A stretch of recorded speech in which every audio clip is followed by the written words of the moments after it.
Straight from New Jersey, it's the SNL Nerds, a show where two comics from New Jersey nerd out about Saturday Night Live. I'm your co-host, Darren Patterson. And I'm your co-host, John Trumbull. John Trumbull, how are you? We're reaching the end of November. Good Lord, man. Who saw this coming? In the second half of November. As to who saw it coming, anyone who has a familiarity with the Gregorian calendar. I mean, but who is that? Like 2-3 people?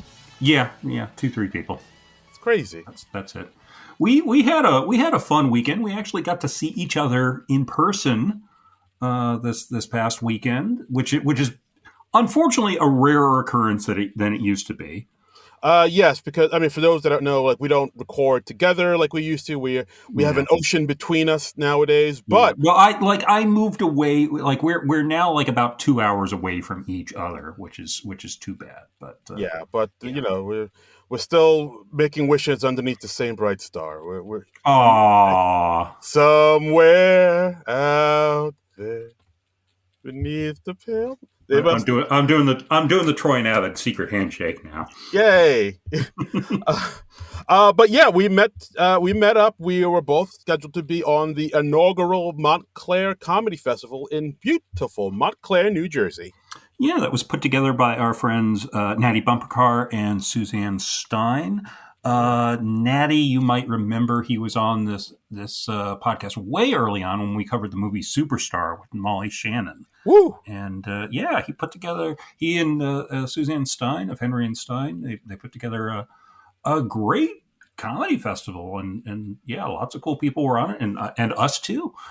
Jeez. You're not wrong. Yeah.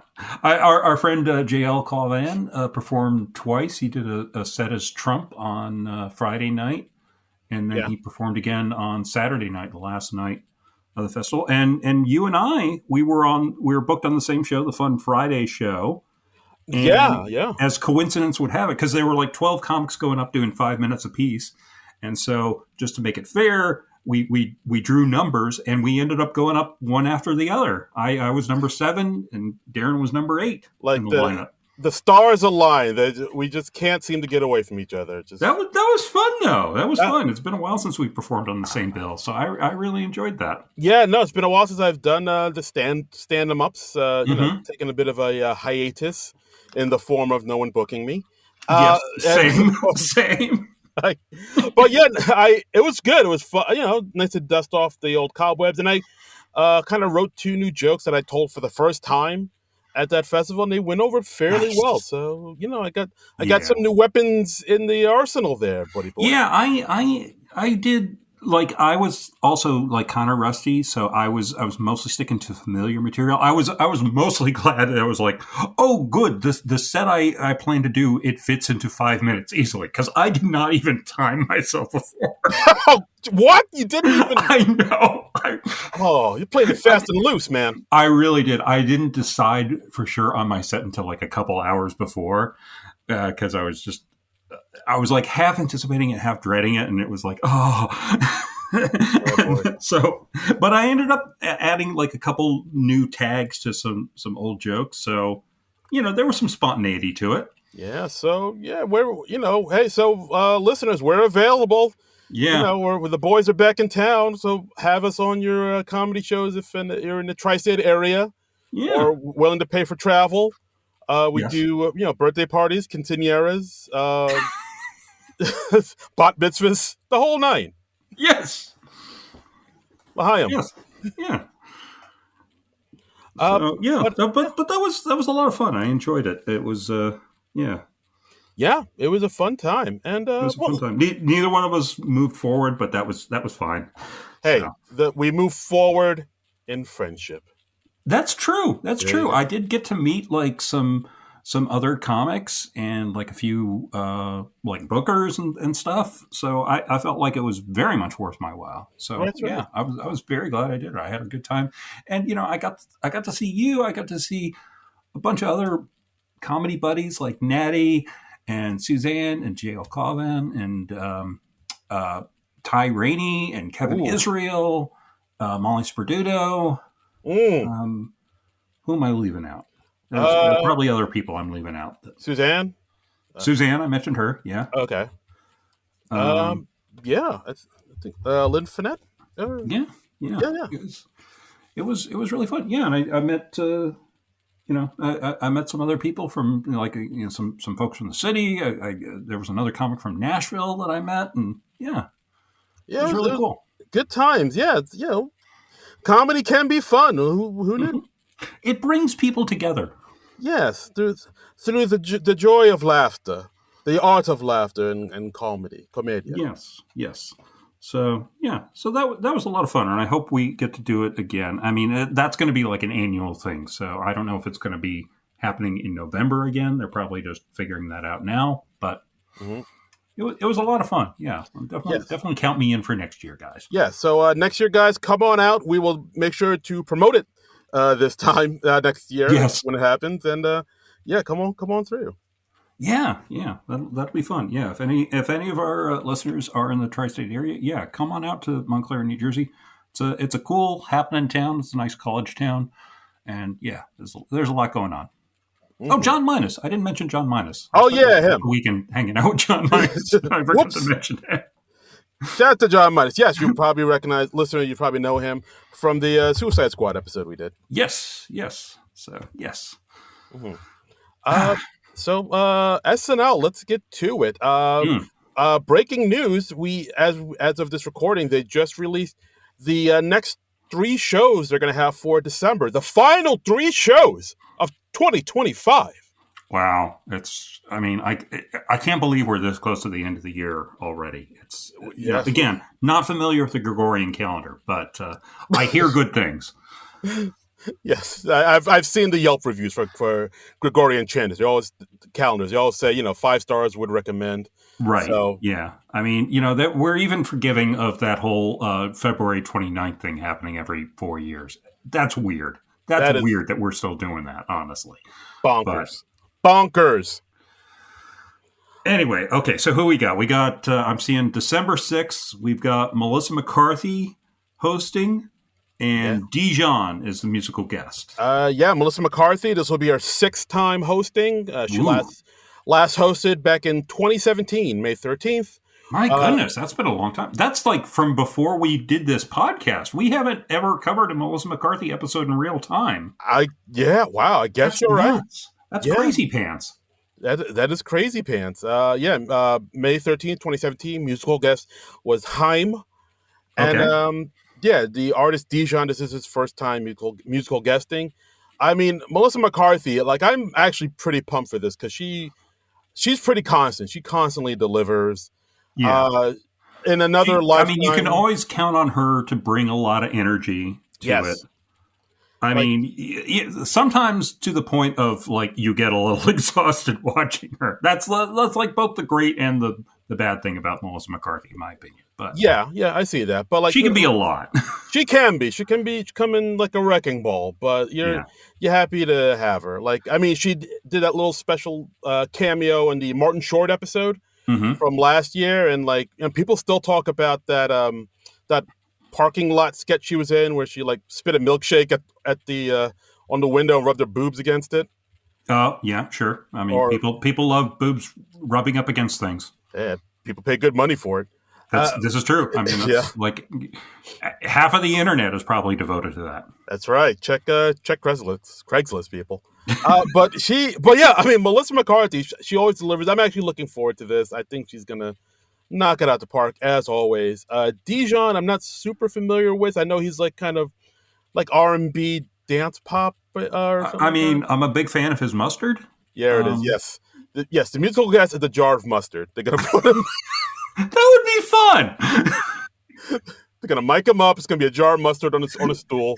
Do you remember there was an episode of Monty Python's Flying Circus, and they just ended it with like it was a band playing that song "Yummy Yummy Yummy, I Got Love in My Tummy," but the Hmm. band they were all in crates, so they just had a bunch of crates, and they had all these wacky stage lights, and they were just doing those '60s zoom in and zoom out. They shot it like a music video. Oh wow, I don't remember. It's very funny.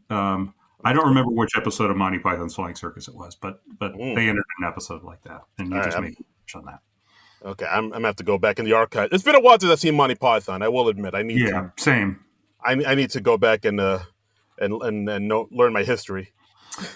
Yeah. I'm due for another Faulty Towers rewatch. I think it's been a few Ooh. years.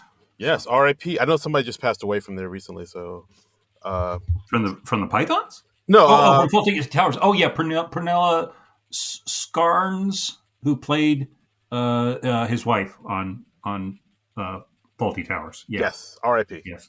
Yeah. Okay, but yes, Melissa McCarthy and Dijon, December 6th, and so December 13th, we have guest Josh O'Connor and musical guest Lily Allen. Now, Josh O'Connor's hosted before, right? No, this is his first time. No. Oh, I thought I was reading that he had hosted before. Okay. I don't believe so. No, he's a new actor kind of on the scene. Like he was. Where am I supposed to know him from? If you watch The Crown, he played Prince Charles. Okay. I don't know. Do not, and so all right, I'll take your word for that. I don't know if you've seen the movie Challengers with Zendaya. He was in that. I was reading that he was in that. Okay, that's where I'm supposed to know him from. I have not seen Challengers. Okay, but you will see him in the up-and-coming new Knives Out movie, Wake Up Dead Man, which he'll be in. Hell yes, I'm going to see him in that. Okay, Woo! yes. So I will be familiar with Josh O'Connor by the time this comes out on December 13th, because I am all about Wake Up Dead Man. I am all about the Benoit Blanc movies. Bring them on. I want all the Benoit Blanc movies. Just, yeah. Constant stream of Benoit Blanc movies. Yes, just inject it into my veins. Just yes.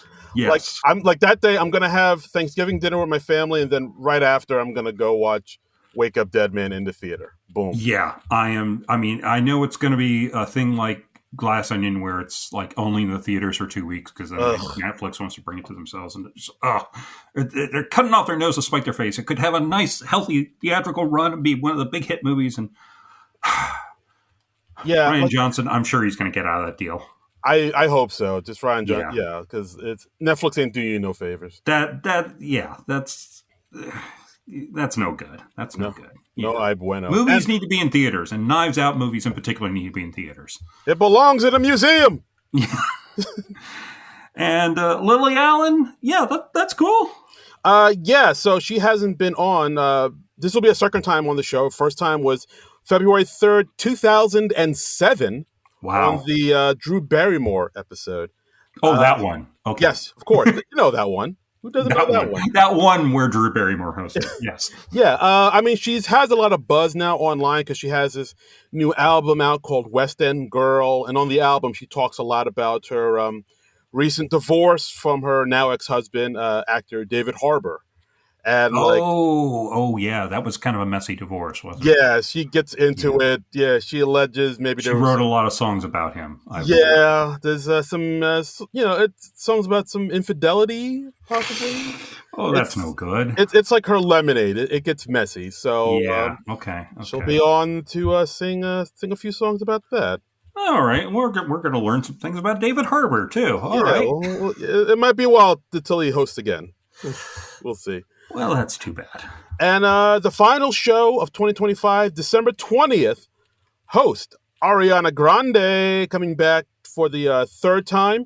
Of course, she hosted last year in October with musical guest Stevie Nicks.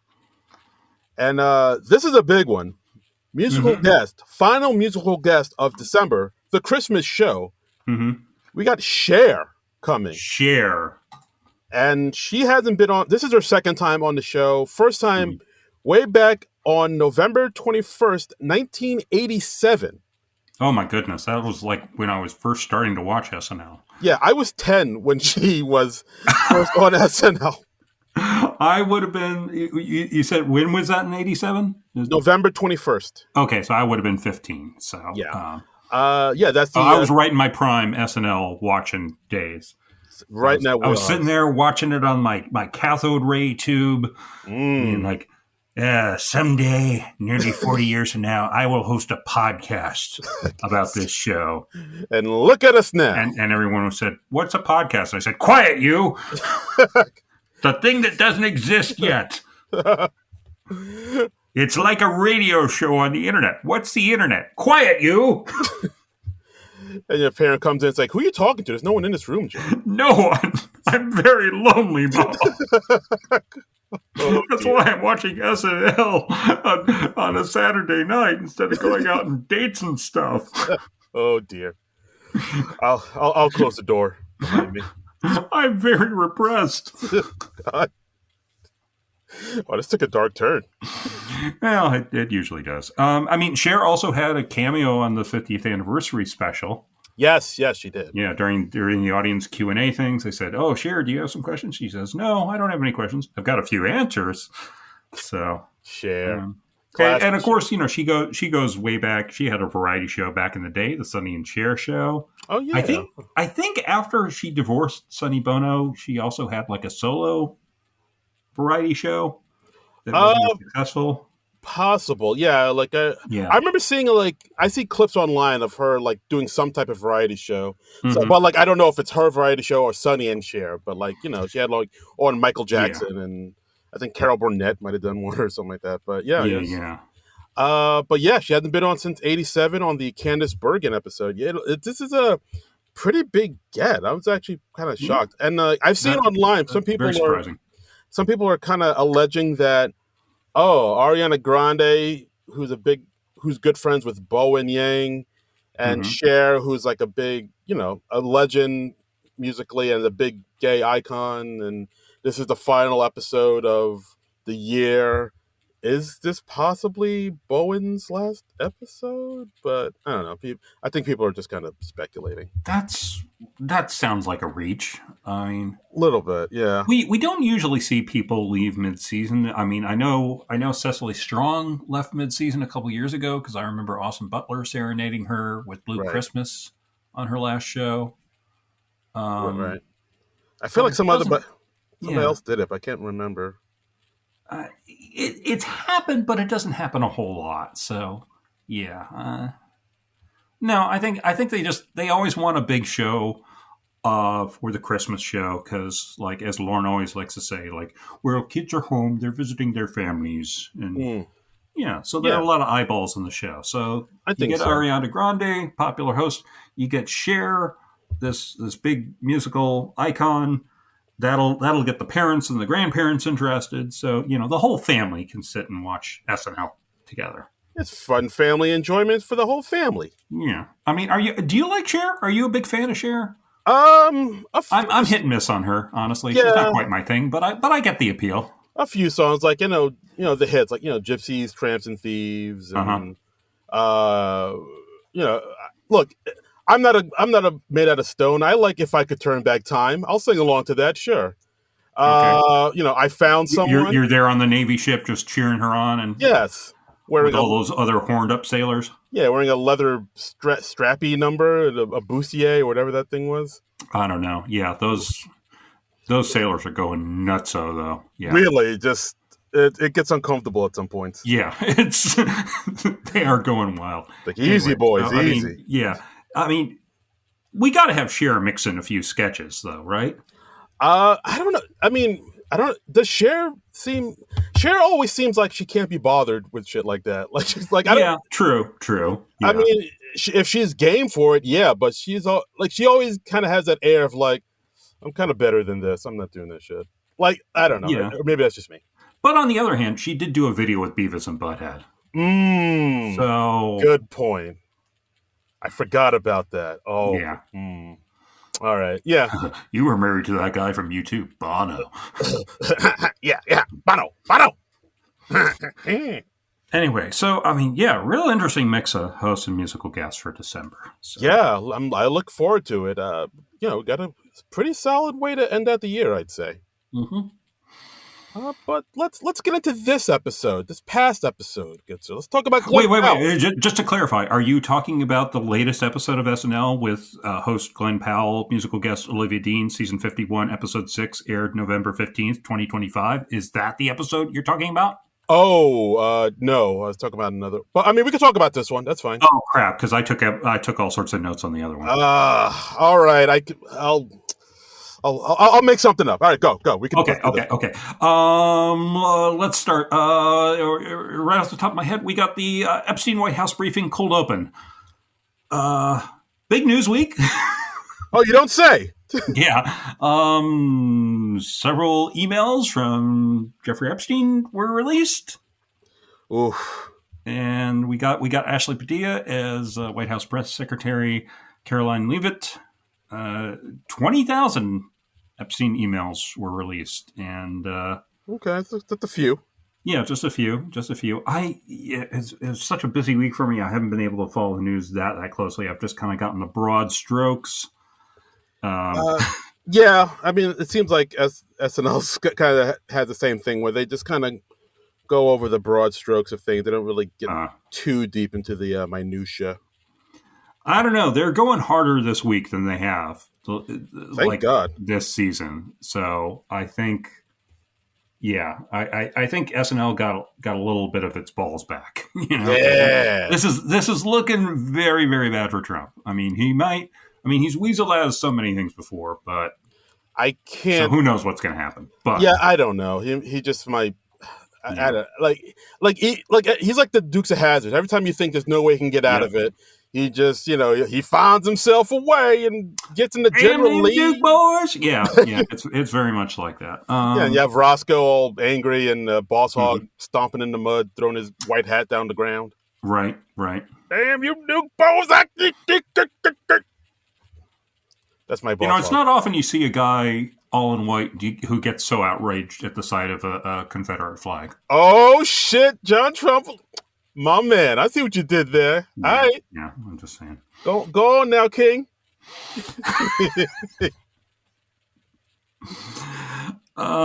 So let's see. We've got Carolyn Leavitt. They kind of acknowledge up top. She was like, I think they say she's having the worst week ever, getting ready for the worst press conference of her life, something like that. Yeah. We have Ashley Padilla saying Caroline insists that Trump did nothing wrong. If anything, his crime was loving too much and possibly too young. Yeah. Ooh. And I like how Cam Patterson, in relation, said he identified himself as unnamed black guy, Fox News. Yeah. Is President Trump too healthy? Yeah. And then we have James Austin Johnson as Trump, because God forbid we have a cold open without Trump. Yeah, did you notice when he came out there was no applause? Oh yeah, I did. There's wow. Yeah, it's the audience is sick of even parodies of Trump. That's how exhausting this man is. Yeah, I feel like the show's falling into the same trap it did with Baldwin's Trump, where they just overuse him so much to the point where the surprise, the novelty is just worn off at this point. Yeah, and I think there's also, when the show's about to break for a couple weeks, they're always like, hey, we never know what's going to happen with Trump. Maybe something disastrous will happen. Maybe he won't be here when the show comes back. And we got to do our big farewell Trump sketch. And they did a number of those when Baldwin was playing Trump. So yeah.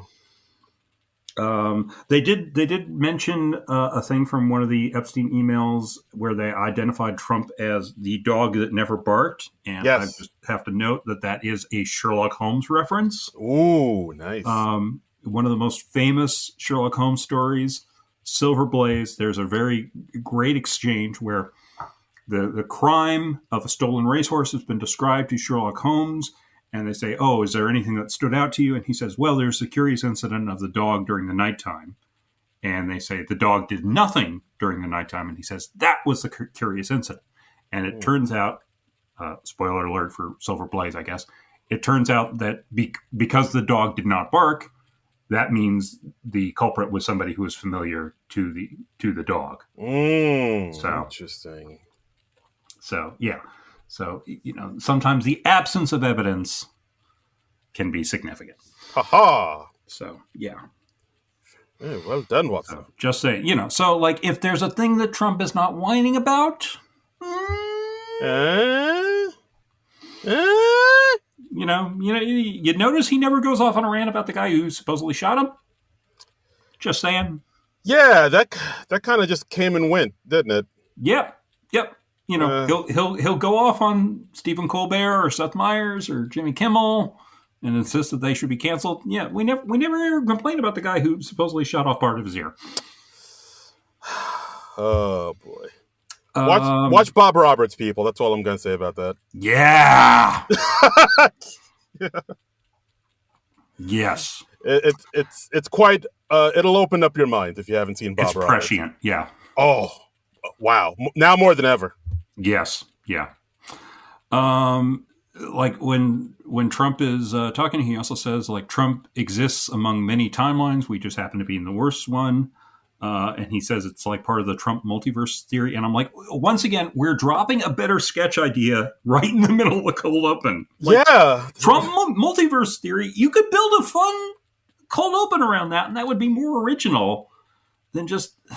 Yeah, no, I'm with you. Yeah. Like, they just kind of just do a recreation of exactly what happened. And But yeah, something like that, like a multi-dimensional. Let's look into a universe where Trump is paying for his crimes in some way. Let's bring back Keenan from then Trump's, where it's a black man doing everything that Trump does, and he gets immediately busted.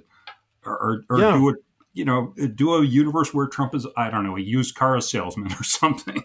Yeah, do that. But I mean, instead in this cold open, he's selling low res copies of the Epstein files for $800, and he mentions that he pardoned a turkey for Thanksgiving, and the turkey just happened to be a convicted sex felon. Yeah, that's a good line. Overall, this was fine. It was, yeah, but it was just fine. You want the cold open of SNL to be just like, oh yeah, and this wasn't that. But the cold opens haven't been that in a long time. So. Yeah, part of me was kind of hoping that it would just be Ashley Padilla's Caroline Levitt for the whole thing, because I thought she was doing a really good job. That would have been fun. She was doing great. Yeah, I liked her performance, but but just like the mayoral cold open, they just have to stick in Trump in there. They can't have it not. He can't not be in the cold open. And it's such an obligation, and like you said, I feel like the audience is tiring of it because he doesn't even get an applause break. Which because he's expected to. It's not a surprise anymore. Yeah, we've got a cast member, I think a well-liked cast member, playing the current president. I mean, remember how hyped people got for Dana Carvey's George Bush or Will Ferrell's George W. Bush? Yeah. Or, I mean, they never quite cracked Obama, but... Not cool. I mean, Jay Farrow came pretty close, but I mean, it was a great impression, but Obama's, he's tough to parody. Yeah. Oh, yeah. I see what you're saying. Yeah. Very true. So, but so far, okay start. Okay start. I think it gets better from here. For sure. Glen Powell monologue. Let's see. He talked about how he's having a big month. His TV show premiered. I didn't even realize he had a TV show. How? Yeah, see, that's the thing. He mentioned he has a TV show and a movie out. Doesn't mention the name of either. Yeah, well, I know the movie was The Running Man. He did a remake of The Running Man. Which, by the way, that does have an SNL connection because, as I found out, Martin Herlihy's in that movie. Oh, really? Okay. He has a part in that movie. But Martin Herlihy. Yeah, but the TV show that he didn't mention was it's a show on Hulu called Chad Powers. Okay. It sounds familiar. I think I've heard the name. Yeah. He plays like this sort of disgraced football player who like made this one footballer. We're sports fans. He played this football man who made this one big mistake that cost his team the game, and he got let go from the team, and no other team will hire him. So he does a Mrs. Doubtfire, and goes and tries to audition, I guess. Try out. That's what sports ballers do. I'm the worst. I don't know anything. He auditions for a team. Yeah, auditions. Brings his sides. He tries out for another team, but he goes in disguise as a whole different player named Chad Powers, and he makes it to the team, and so it's basically like Miss Doubtfire but with football. Okay, but he's not disguising himself as a woman like Mrs. Doubtfire, right? No, he's another man. It's not like, hello! Go long! Touchdown! Okay. Yeah. Yeah, but I heard mixed things about it. It was all right. I know the Running Man movie is not doing that great. The new Now You See Me movie apparently is blowing it out of the water. So Yeah, people love those movies. I don't. I like them. I enjoyed the first two. Oh, okay, Um, they're nonsensical. They don't make a bit of sense, but they're fun to watch. I'm listening. Yeah. Nonsense, you say? All Sometimes my right. brain craves junk food, Okay. so All right. Fair I'll enough. probably go see that. You know, if the new Benoit Blanc movie is sold out, I could go see the new. Now you see me. If the new Benoit Blanc is sold out, I'll go to another theater where it is not sold out. There you go. There you go. That's That's the correct answer. where Yeah, there's a will, there's a way. yeah. But you know, I'll probably see that one too. I'll probably make a trip to see that. Yeah, hell yeah. Okay, so Glen Powell, he talks about how he came out of nowhere. He says, "Oh, that's not true. I've been like making movies and stuff since I was 10." He was like, "I had humble beginnings," and he shows like a bit of an old film he made as a kid. I'm getting a little tired of seeing like home movies from the host's childhood. I That's I mean, becoming a bit of a cliche, I think. I get why they do it, but yeah, they show Yeah. some old footage of him in his hometown of Austin, Texas, and he's like lip syncing to some Fallout Boy songs. But I Hmm. get why they do it. It's like it's a quick, easy Yeah. way to endure, Endear. endear. God damn it! Yeah. Or I don't endure. endear yourself to the audience. It's like, oh, he's just like us. He Right. lip syncs to early aughts emo rock, like Yeah. I do. So I get I've why they just seen do it. them do this type of thing a few times, so Yeah, and I think I'm getting a little sick of that move. it's a bit of a cheat code. I see what you're saying. It's becoming like the new audience questions. Yeah, I get it. I don't disagree.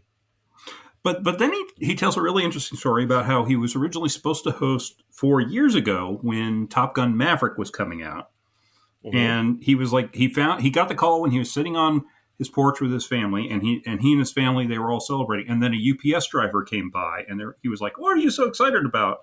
And he says, "I'm hosting Saturday Night Live," and they were so excited they took a picture with the UPS driver, Oh, oh, and nice. then the Top Gun movie was delayed because of COVID. Yeah. So SNL rescinded its offer because, as Glen Powell says, Lauren told me that no one will know who the fuck you are. Lauren. Lauren being blunt. Wow. And then he says, "Well, when they found out I was going to host SNL for real, my sisters tracked the UPS driver down because my sisters are terrifying." And then Glen Powell flew Mitch, the UPS driver, there, and they recreate the selfie that Right. they did back in the day 4 years ago. Right. And Which, he flew him coach because he doesn't know how the running man is going to do. So right? Yeah, it's a smart move in the long yeah. run. Um, Look, I give the devil his due. I had doubts about Glen Powell hosting the show, but he was really charming in his monologue. I liked the guy Hey, by the end of it. he won Yeah, you up. I was worried about how you were going to take him on the hosting the show because like you yeah. leading up to this, you were like, I don't care much for that Well, Glenn Powell feller. I did. What was that movie he did with Sydney Sweeney? Anyone But You. Yes. I watched that early this year, and I did not like that movie at all. Okay. I I haven't seen thought it it, was so a bad movie. Uh, all right. Bad movie. Bad movie. Bad movie. Yeah, I did not think it was funny, and yeah. But I mean, spoiler. I thought Glenn Powell was really good in this episode. I thought he was a good Nice. host. So I Yeah. was pleasantly surprised, man. Yeah, no, he's a charming SOB, like Hmm. handsome man, he's funny, he's endearing. Yeah, I enjoyed him in this episode as well. Like I thought, it's like, Yeah, oh, okay. Like he could he be like won me the over. yeah, he has like old school like Hollywood leading man charm. Hmm. Yep. And yeah, I thought the monologue was pretty cool, pretty Hmm. nice and sweet and endearing. Pretty good. Pretty good. So yeah, let's go to our first sketch of the night, AI photos. AI photos. So we got Ashley Padilla as a grandmother. Already, I'm laughing. We got our family there to see her in her Retirement assisted home. living facility, Right. Yeah. and they're like, "Hey, we got some old pictures of you and your family, and we use this AI program, and they're moving around and stuff." So Right. Which is a real thing that happens. It is a real awful thing that is happening. Yep. Which, yeah. Black Mirror, baby. Yeah, it is so Black Mirror, and it's sucking up all the power, and it's horrible for the environment, and it's not very good. It'll be the death of us all. Did you see that video that was? I saw it going around Blue Sky a bit, and it was like they were like, "Oh, we made this sitcom thing," and they apparently trained it on all these episodes of Friends. Oh no! Did you see that? No. Oh, it's awful. I'll have to send it to you. No, that's okay. It's so wonderfully awful. You see like people dividing like amoebas. Oh God! Guitars pop up out of nowhere. And somebody like apparently posted this thinking like, oh yeah, this is great. And it's like, no, it's not. And the more you watch it, the worse it gets. It's unreal. Yeah, wow, that sounds like a nightmare. I'd love to see it. It is nightmarish. And so we got Glen Powell as the grandmother's father, and he's like waving and smiling, and then they show a shot of him with the mother, and it's Veronica. Veronica. I wanted to say Valerie. I'm like, that's not right. That's a Steve Winwood song. That is. It's a great Steve Winwood song. So like in the second picture, it's like it shows the mom smoking a cigarette, holding a hot dog while dad is cooking on the grill with their dog. But then as the picture moves, we see the mom smoking the hot dog and blowing out smoke like it's a cigarette. And then the dad puts the dog on the grill, but the dog has two ends and no front. Right. Yeah. Which is just the sort of monstrosity you see in bad AI, or as it is more commonly called, AI. Yeah. And then we see the dad and a friend in a bowling alley. Mikey Day's playing the friend, and they make the picture move, and the bowling balls float away, and Mikey takes his pants down, and he's smooth like a Ken doll. Ooh. Yeah. Racy. And let's see. The other note I have is, the grandmother is a baby, and let's see. I remember them playing the baby like an accordion. Right, and like the mom comes out from behind the bench, and she has no lower half. Right. Yeah. And then Mikey walks in with his smooth Ken doll crotch again. And then a nuclear explosion goes off in the background. Right. So just fever nightmares abound for Grandma. As a sketch, I thought this was all right. It was okay. It didn't blow me away, but it's amusing. It's kind of topical. Yeah, it is. It's mostly just visuals, and I thought it was fun enough. I like the little, I guess, B plot they have where one of the kids, played by Marcello, saying, "Oh yeah, we're happy to be here, Grandma," because we know you probably don't have a lot of Thanksgivings left, and all the other kids like, Nathan, what the fuck? Don't say that. Yeah. Yeah, that was pretty good because it didn't derail the main idea of the sketch. And SNL can sometimes have an idea of like, oh, we have to develop every character in this thing, and sometimes it's like, well, wait, what is this sketch about? Like last week when Jane Wickline was at the bachelorette party and she's like, oh, I have a crush on the bride, and then it's like never referenced again. Nope. That it worked better here than it did then. So, I would say so. A pretty good sketch. Pretty good. I don't know if I'd pick it to lead off the show, but hey, it's all right. Right. One thing I'll say I admire about this week's episode of SNL is they were unafraid to get very weird. Yeah, I've noticed that lately.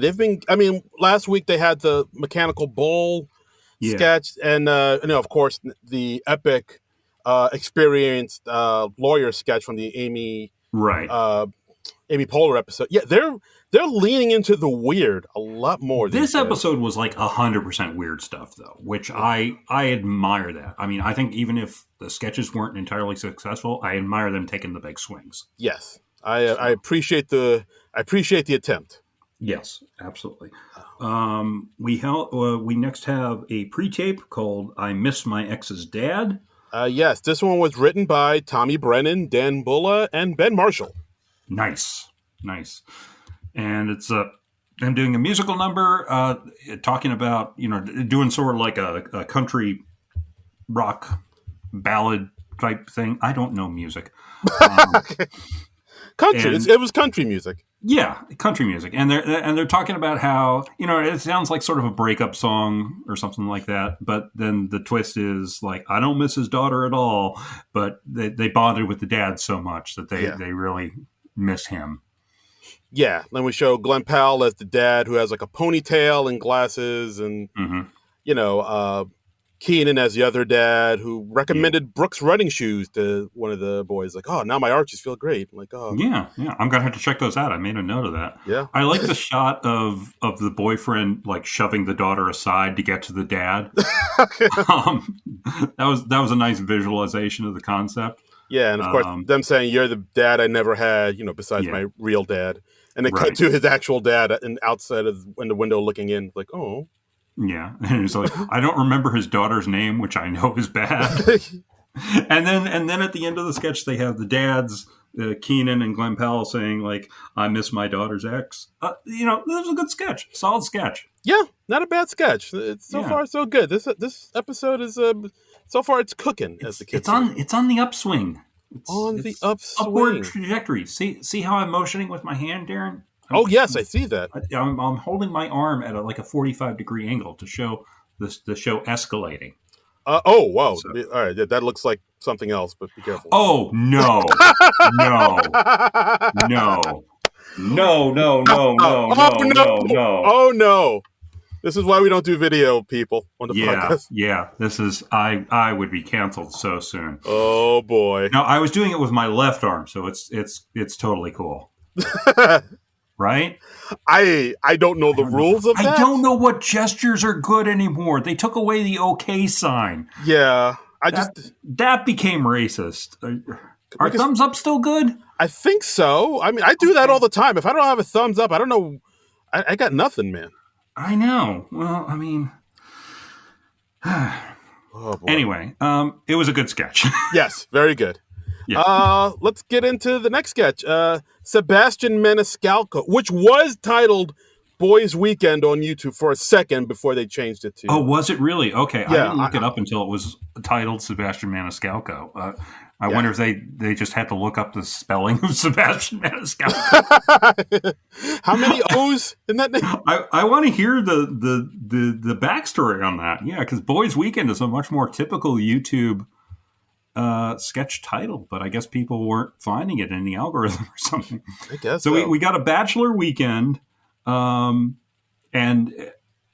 again, like at the beginning of the sketch, they're talking about, it's a bachelor weekend because Glen Powell's character is getting married, and we're seeing him off right, and James Austin Johnson has a line. He's like, "Hey, I'm the only single one left," and he's like, "No, it'll happen for me." And, I thought that was good. That didn't derail the point of the sketch. It was just like a quick funny thing at the beginning, and I felt that. Yeah. I've been the only single one left in the group. Oh boy, it's awkward. No, it's okay. I'm not going to spiral again. Okay, good. All right, man. I'm here for you, man. I've already done it once this episode. I'm not going to spiral again. I'm here for you, buddy. Come on, you're not alone. You're not alone. Thank you. Yeah. I am alone though. That's the point. I mean. Figuratively. Figuratively. I'm not alone. Literally, in actuality, very much alone. Yes, that is true. Yeah. Yes. Sebastian Maniscalco. So, like, Glen Bell says, like, hey, I've invited one more guy, and he's the comedian Sebastian Maniscalco. Yeah, I think Jeremy goes, Sebastian Maniscalco, the world famous comedian? I heard that and I was like, Sebastian Maniscalco, the world famous comedian. I immediately went into Chris Rock. I'm like, slow down. Slow down. He's popular in Jersey and Long Island. Can't slow down. When I think world famous comedian, Sebastian Maniscalco is not real high up on the list. I know he does play arenas and stadiums. Yeah. He is a known comedian. He is not. It's not like a household name, though, Yeah, that's a weird thing. Like, he plays stadiums and arenas, but there are still chunks of this country people in this country who I don't think know who he is. Yeah, and they're like, and there are tons of working comedians who are like that. And I'm not really saying this to shade Sebastian Maniscalco. And that's part of what makes this sketch funny, is that Sebastian Maniscalco is not really a superstar comedian. Yeah, I mean, know? like, do people in like China know who he is, or Yeah. I don't know, like the UK? Like, I I don't know. mean, he's successful by any metric, but he's not like a Chris Rock or a Dave Chappelle or a Patton Oswalt or even like somebody like a Nate Bargatze, I would say. Yeah, I would say Nate's bigger. But Sebastian, if Yeah. you're listening, I would be happy to open for you anytime. Mm-hmm. I did very well at the Montclair Comedy Festival. If you listened to this podcast earlier, and I am available. I mean, you did have a good opener though, right? I got a tight 5, baby. No, I mean the comedian who opened before. Oh, yeah, he was all right. Yeah, okay, that was who was that guy? Right here. I'm just name escapes. What? I'm waving at you right now. Hey, man, what's going on? Nothing. Okay, never mind. So then Marcelo. So we have Marcelo as Sebastian Maniscalco. Yeah. And would you say this is a good impression of Sebastian Maniscalco? I don't know if I can even say. It's a fair impression. Okay, yeah. I think I like it more because of how physical it is. Marcelo gets pretty physical. He's thrown himself into it, yeah. Yeah, like at one point he like puts one foot on the coffee table, and then he almost falls backwards onto like Tommy Brennan and Cam. Yeah, is that when he was like doing the twister thing where he's like, you put your left foot on yellow and then your left hand to purple. And I'm like, wait, there's purple on a twister board? I haven't played Twister in a long time, but I just remember red, yellow, blue, and green. He's embellishing for the joke, John. It's embellishment. Okay. I'm just... but yeah, I mean, I was more impressed by his physicality than the actual impression. Especially at one point, he actually jumps over Jeremy. And even I was like, oh, God. Like, I thought he came really close to almost... I mean... The other funny thing about this sketch is no one is really this excited about Sebastian Maniscalco. Yeah, everybody. And it seems like they're trying to do this sketch, but they're also trying to bend over backwards not to insult the real life Sebastian Maniscalco. Yeah, that's true. and I feel like part of the reason they picked him is it's a fun name to say. Yeah.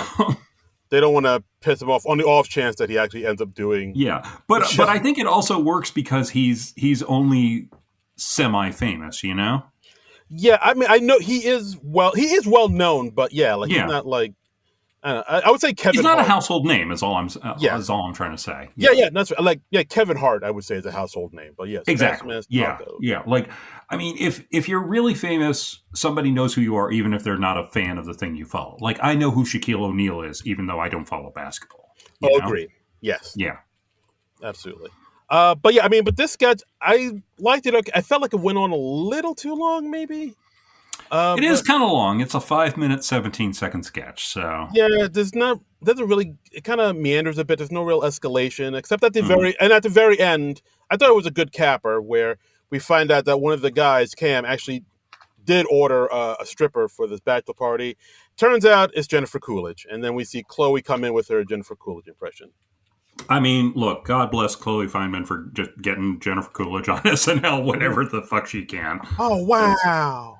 She never came back to host after, like, she was announced for host and then they canceled that episode. I think it was the writer's strike or... That was it. I was like, no, that was after COVID, so why did they cancel that episode? Yeah, it was a writer's strike. Yeah, but they never had... I'm actually kind of surprised they never had her back.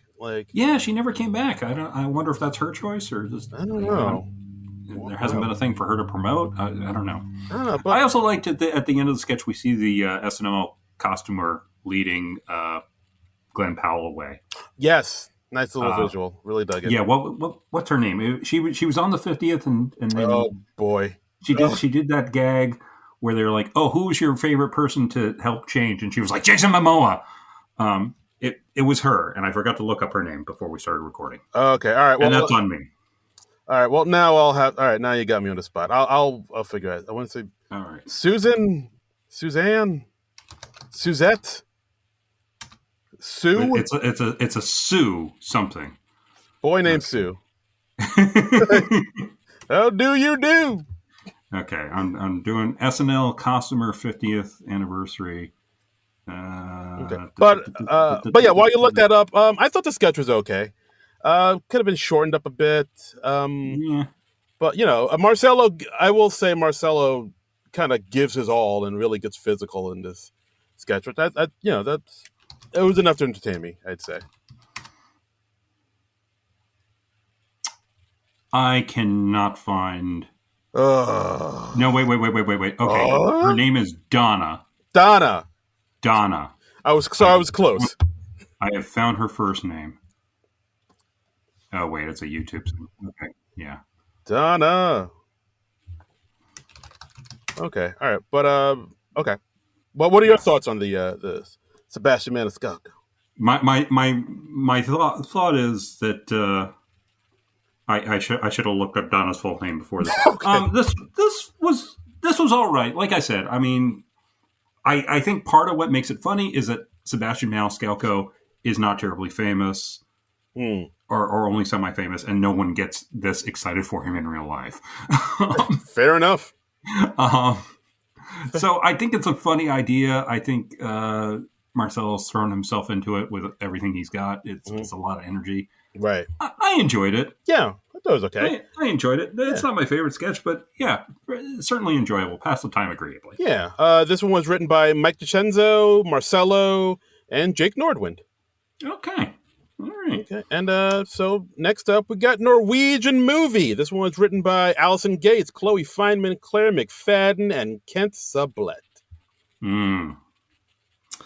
And they're shooting a Norwegian movie called Scent of a Marriage. Mm-hmm. And it's a Norwegian cast. We got Mikey as the director. Mikey's like an American director, and he's directing a movie in Norway for some reason. I'm just like, is that because Mikey can't do the accent? I mean, what's going on here? I don't know. I just thought that was kind of a funky choice. Okay, fair enough. And we got Wickline as the clapboard person. I don't know what they're called. There's probably some clapper, I think. A clapper? Okay. Clap on. And then we got Chloe and Glen as the Norwegian actors. They're acting opposite each other, and they're playing these intense, dramatic scenes of a crumbling marriage. But they're getting really excited after every take. Yeah, that's basically the premise. That's pretty much it. Yeah. Donna Richards, that's her name. Okay. Donna Richards. Thank you for finding her last name. That was driving me nuts. Mm-hmm. But yeah, very simple premise. I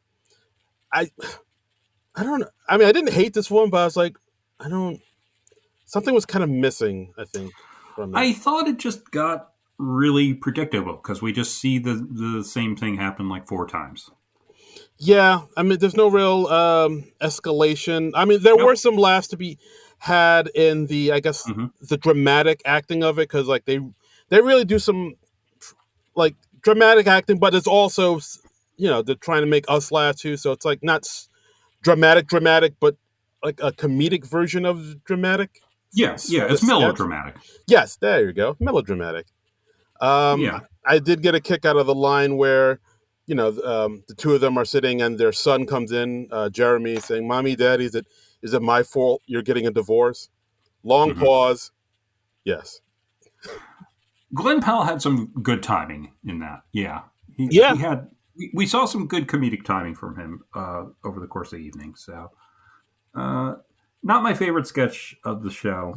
Like I said, it got kind of predictable because it just was the same thing 4 times in a row. So yeah, and then we had JJ do a Stellan Skarsgård impression, which I mean, I don't know if I could tell if that's a good one or not. I don't know I don't remember what Stellan Skarsgård like sounds like to compare it, but somebody needs to rewatch the Thor movies. I guess I do. I guess how easily we forget. Like it's like I've never seen Andor, for crying out loud. Although I think isn't he only in the first 2 of the Thor movies? I don't seem to remember him in Ragnarok or the one they did after that. No, he's not in Ragnarok. But Love and Thunder. He's not in that. But he is in Andor, and he kicks ass in Andor. Andor is so fucking good. Well, there you go. So go watch Andor, people. Yeah. Just watch the Skarsgårds in general. I mean, you're in for a good time. Watch the Skarsgård. Yeah, I like that Tarzan movie that one of the Skarsgårds did. Zeppo. Yes, Zeppo Skarsgård. That him? That's right. Got it. That was him. Him and Margot Robbie. Yes. Tito Skarsgård. That guy. Yes. Got it. And all right. Well, I mean, we're kind of settling into a pattern here. I mean, this episode's getting a little predictable, right? We need something to come along and shake it up, right? Right? Yeah. What could we get? MacGruber! Yeah! Getting in and out of sticky situations. The MacGruber! But, guy's a fucking genius. MacGruber! In 2025, the year of our Lord, we get MacGruber? Okay, were you watching live this week? I was. How happy were you when you saw the MacGruber? I leapt out of my seat and fist pumped the air, thanked the heavens. Yeah. For one beautiful moment, life made sense again. Nice. Does your wife usually watch SNL with you, or do you watch it on your own? She'll maybe watch the first, sketch or so, and then she'll probably hit the hay. Like she's usually done by like the musical guest, unless it's somebody she likes or not. Right. Okay. So I was just wondering, like, how much does she indulge you on stuff like this when you're going nuts? She just leaves me to my devices. Like he's doing his thing. That's his thing. That's that thing that he does with that weird guy over. He's watching his programs. He's watching his stories. My stories. So how should we talk about this? Should we talk about, because it's MacGruber, it's a recurring thing throughout the evening. Should we talk about them all together or as they come up in the show? Because they're all together on one single video on YouTube, right? Yeah, we could talk about them all together. Okay, all right. Okay, and or if it's easier for you, we just separate. No, I mean I put them in my notes in the order that it did, but I have the ability to scroll on my phone. Okay. All right, but yeah, we got MacGruber. This is written by Will Forte, Colin Jost, John Solomon, Jorma Taccone, and Carl Tart. Nice. Yeah, Jorma came back for this one. Yeah, and I mean, why is Will Forte showing up? Is he promoting something? Does he have something new coming up? I don't. So it's just Will Forte popping up. Because I was trying to look it up. I was thinking, oh well, surely Late Nighter will have something about why Will Forte is just showing up on SNL. I think he's just around. Yeah. Okay. All right. I mean, always lovely to see Will Forte, especially as MacGruber. I just happened to be around. All right. Just happened to be in the neighborhood. Yeah. Just going around introducing myself to my new neighbors. I'm a registered sex offender for Halloween. Oh, Will. Yeah. So. So MacGruber locked in a room with a bomb. Right. Not to blow up in a control room. Yep. Right. This one, we have Tawny with him, played by Chloe Fineman, and of course Colton, played by Glen Powell. Okay. So they're playing the same characters that Maya Rudolph, Kristen Wiig, and Ryan Phillippe would traditionally play, right? Yes. Okay. Same character names and all that. All right. Yeah. Yeah. Okay. And we find out that MacGruber is apparently on the Epstein list because Colton has a copy of the unredacted Epstein files. Yeah, and then of course he looks at it like, finally, the 1% have had it too good for too long. No one's above the law. And of course he looks through and he's like, oh shit. Yeah, and then he shreds the list. Right. That's the first part. Second part. His friends are getting suspicious that he's on the list, even though he says he doesn't quite say he is or he isn't. He's very evasive with it.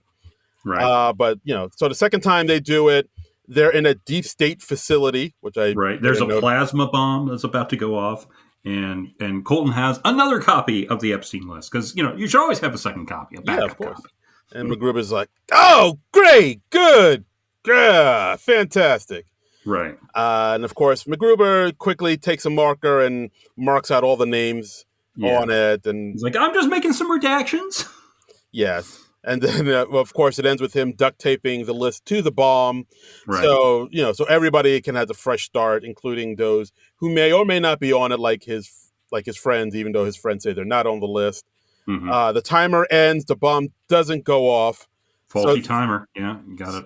Right. So then MacGruber slams the bomb against the wall to set it off and destroy the Right. list. And then Colton's like, MacGruber, that's not the only list. It's like, oh, what? Right. Boom! MacGruber! And then for our third part, we're in an abandoned monastery, and they're in the abandoned monastery control room. Of course. And, and in the intro, it's saying, like, it's looking like he's on the list, MacGruber! and MacGruber, he finally comes clean and says that, on every third page, I'm not on it. So, meaning he's on every 2 out of 3 pages. But he was just working the ground crew and saw a lot of famous people, sold some low-grade cocaine to them and some crystal. Gotta make ends meet. Like you do. And the cocaine was cut with sandbox sand. As you do. Yeah. And then and Colton gives a speech about how, the powerful people are like willing to offer lots of money and pardons for MacGruber to keep his mouth shut, and MacGruber's kind of tempted. Yeah. And then, he decides to basically... So when Colton asks him, so who did you see there? He says, he saw these nuts. Boom. Yeah. MacGruber! I mean, fun, absurd stuff. It's what you expect and want from a MacGruber sketch. It was, it's always fun to see Will Forte return to that role. Yeah, he slips right into that role like a glove. It still gives me a chuckle here and there. Of course, people know my thoughts about MacGruber. Those who have listened to our MacGruber, the movie episode, that went way longer than I ranted. I talked too much. It went longer than the runtime of the actual movie, which amuses me to no end. Apology there. It's fine. I went into a fugue state about MacGruber. You did. And also about MacGruber, you guys might not know that. I was on one, as the kids say. I get it. I've been the same way about other movies we've covered. But MacGruber pre-tape still warm my heart. Mm-hmm. Yeah. Sketch of the night. I think I have one I liked a little bit better. Ooh, better than MacGruber. Okay, MacGruber might be my sketch of the night. Okay, all right. Well, I'd have to think on this. Let me scroll through. It's either that or I Miss My Ex's Dad, I think. But I think I got to give it to MacGruber for this. Oh, interesting. I thought there was like another one you would have... All right, well, we'll get there. We'll see. Okay. We'll see. Right. We might have a disagreement here, but we'll see. So next up, let's go to the fever dream that is Bob Army. Fever dream is a good description. Yeah, yes. This was... Okay, we got... Andrew Dismukes is a private. He's at a secret army base. And he soon discovers that he's assigned to the sleigh division. Yes. Not sleigh as in like Santa Claus, Christmas sleigh. Sleigh as in S-L-A-Y. Yas. And Bowen and Glen Powell and Sarah, they all come in. They are all sporting bobs, and they all got like sexy army uniforms. Mm-hmm. They gag their enemies with blunt force, listen to Tate McRae, and do poppers until they pass out. Right. And Sarah, at one point, she says, "You ever spoken to a woman with a bob? You don't want to get on her bad side." Right. And Ben Marshall is also in the squad, but he has bangs. Right.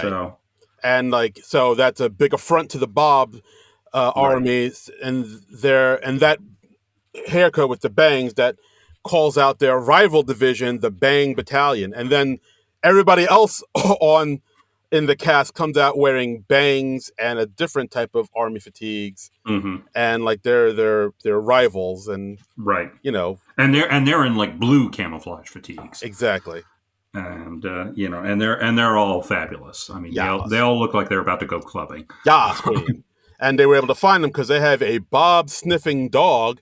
Cut to a dog and an adorable red wig. Yeah. Okay. First off, did you notice the names on the uniform? Yes, the second time I caught it. I didn't catch it the first time, but yeah, I caught it on my first viewing. Like the names on the uniforms, they are all SNL writers. Like Dismukes' uniform has the last name Sublette. I also spotted Torres, Fowley, McFadden. There were others I didn't catch, I'm sure, but I thought that was really great. Yeah. I think Sarah says Gates. Keenan said Ward. Okay. And then I think Jeremy had what did he have? Nordwind. His said Nordwind, and I think Did we have a Seidel in there? no, A I don't. Streeter Seidel? No Seidel. I know Wow. Veronica said Steven, and I Mm-hmm. believe I think what was it? Ashley was O'Sullivan, and that's all I saw. And I also I think who was it? Uh, Jane Wickline had DeCenzo. Oh yeah, Okay. all Well, writers. yeah. Nice variety of writers. I mean, I guess they were like, hey, we all need names on the uniform, so we stuck on the SNL writers. I thought that was a nice touch. It was a That nice was touch. cool. If you're an SNL dork like we are, or SNL Yeah. nerd rather, that was like I see what you did there. Well done. Yeah. And like I didn't know the names of most SNL writers before we started this podcast, but we had to start learning that stuff for you people. Mm-hmm. So not that we resent having to do that. We were happy to learn that all Yes, about that. So, absolutely. yeah, I like that we're now so nerdy about SNL that we can't mix in polite company. I love how we've isolated ourselves from the general public. It's great. Right? Yeah. Even further. Yeah. Yeah. This sketch was a wild one. I Wow, it was odd. Yeah. it was odd, but I think I liked it for the same reason I liked the Mechanical Bull sketch Mm-hmm. last week, because like the audaciousness of it was Yeah. I appreciate. I admire that it was another big swing. I can't say it made me laugh a great deal, and I do think it's like a little longer than it needs to be. It's another like 5-minute sketch. Yeah, like I think I would have been fine with like 3.5, 4 minutes, but yeah, like I mean I know it this, belabored the point a little bit. But a little bit. Like I mean I know the yeah, whole sketch was kind of a lot of buzzwords from queer social media. A lot of it was kind of hmm taken from that world that RuPaul's Drag Race. right. I Uh, probably would have been more into it if I was more into that subculture. So right, but I still got a kick out of it. yeah, Yeah, but still enjoy. I thought it was pretty enjoyable, and I did like it was such a big swing, and yeah, just seeing everybody with bobs and just sashaying their heads, looking fabulous. It hmm did get a chuckle out of me. I did get a I kick out mean, of it. everybody's throwing themselves into it 110%, and Indeed, yeah, it's. I mean, they're leaving it all on the field, for sure. as the sports people say. Yes. This one had a lot of writers on it. We got Alex English came back for this one, and Wow. Okay. Jimmy Fowley, Sierra O'Sullivan, Asha Ward, and Bowen Yang. Well, I mean, you knew Bowen had a hand in writing Yes, this. Yas, Queen Slay. Yeah. So next up, we got our musical guest, Olivia Dean, on the scene. Olivia Dean doing 2 numbers. She did "Man I Need" and "Let Alone the One You Love." So, were you very familiar with Olivia Dean? I had not heard of her before this. So, No, not at all. But like I did notice she did get nominated for Best New Artist for this upcoming Grammy. So so there is some buzz around her, and I can see why. She's a good singer. It's like kind of hmm like R&B pop. hmm I like the fact that like the setup for her performances were very simple. Just the band and her. No, yeah. not too many bells and whistles. I mean, they did build a new set for her, but Okay, yeah, they did. but Do that's that. kind of like just how we do musical guests on SNL now. So, Yeah, but I mean, it didn't get to the point where she's like performing in like a hamster wheel, or like they the rotating, yeah. yeah. They, Yeah. they didn't get too wacky with it. It Was wasn't as extensive as a lot of musicians do on SNL. I do.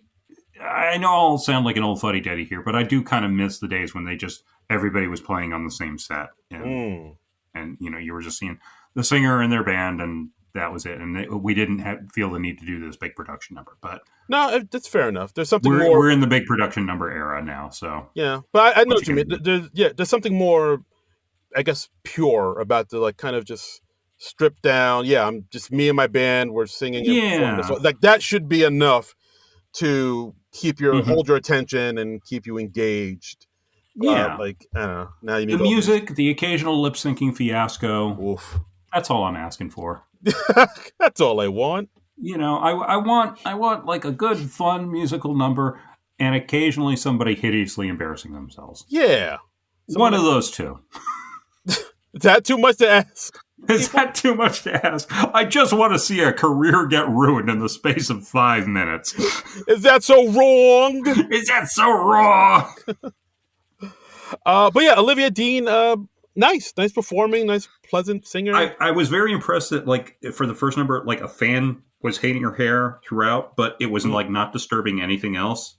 That was good. And then for her second number, she had like a cape attached to her wrists, and the wind was blowing her cape around. Oof, fabulous. So I enjoyed that. I was like, she's fine. I don't love her. I don't hate her. Yeah. So, not offensive, well performed R&B pop. So the big question: do you think Lorne Michaels knows who Olivia Dean is? No, absolutely not. No way, right? I'd bet the farm on it. There's no way he knows who that is. Look, I didn't know Olivia Dean. It sounds like you didn't really know Olivia Dean. Lorne Michaels has like 30 years on us. There's no way he knew Olivia Dean. Yeah, he probably thinks that's Maya Rudolph. Right. Oh, there's a new character for Maya. Yeah, this is good. It's sort of like her Beyonce. Oh, she's singing now? She's singing again? Oh, she's singing. Oh, well, no. Lovely. Taking after her mother. Beautiful. Lovely. But yeah, Olivia Dean, liked it. I liked it. Yeah. So let's go on to Weekend Update with Colin Jost and Michael Che. Okay, so, big story this week, or one of the big stories this week, government shutdown ended after 43 days. Longest ever government shutdown. Woo! Broke a record. Yay! Everything's going great. We did it! Let's see. I think my notes for this are kind of disjointed. So we're talking about the Epstein emails. Trump knew about the girls. Oh, and they were making fun of Jeffrey Epstein's email address. It was like Jeff E Vacation, something like that. Yeah, something like that. Yeah, and they said like that's like oh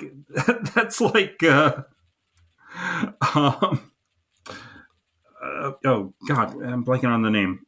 Jeffrey Dahmer. Jeffrey Dahmer having the email address dinnertime@Jeff@Yahoo. Wow. Yeah, great joke. I like Che's joke about how Epstein was bragging in emails that he could take down Trump, which is pretty big talk for a guy who lost to a bedsheet. Jesus Christ, Che. Yeah, that's dark and that's audacious and well, not inaccurate. It's not inaccurate. Not inaccurate. And like the big, I guess, rumor we'd say this week is the Below Jays. Yeah. There's Jeffrey Epstein was apparently claiming that there are photos of Trump blowing Bubba, which was a nickname for Bill Clinton back in the day. So some people are saying like, did Trump perform fellatio on Bill Clinton? Which. What? This is our president. This is our president. This is what we're talking about in this week. This is how politics work now in 2025.